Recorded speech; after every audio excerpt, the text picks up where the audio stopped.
προβλήματα, κυρίες και κύριοι. Μας τρομάζεις, Αντώνη. Σφίξτε την καρδιά σας. Θα παρακολουθήσετε ένα κοινωνικό πρόβλημα. Ευχαριστώ που ανταποκριθήκατε όλοι έτσι. Καρδιά μου γίνε σίδερο.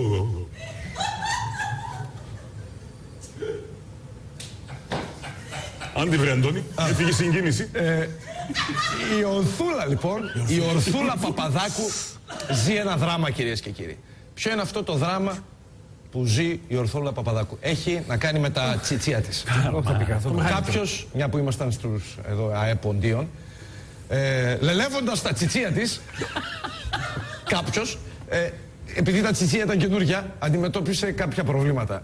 Δείτε το δράμα και εντάξει, απλά νιώστε καλύτερα για το ότι η ζωή σας είναι μια χαρά, βρε αδερφέ, ό,τι και να σας συμβαίνει. Όταν είχα κάνει πρώτη φορά, έτυχε να είναι ύστερα από κάμια 15 μέρες, 17 μέρες. Και έγινε. Δεν κατάλαβε που είχα τα καινούρια μου.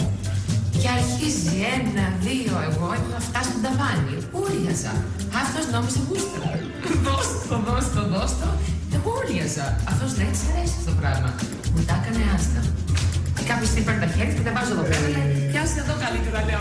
Άστα ήσυχα, λέω αυτά τα καημένα τώρα πήγανε.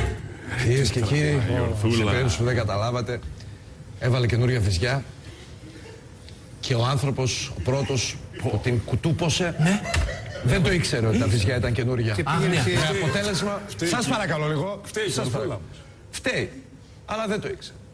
Με αποτέλεσμα, το αγόρι αυτό τι να κάνει, δεν το ήξερε, τα χούφτωνε. Τι θα έκανε? Τα έκανε. Τα λέλευε.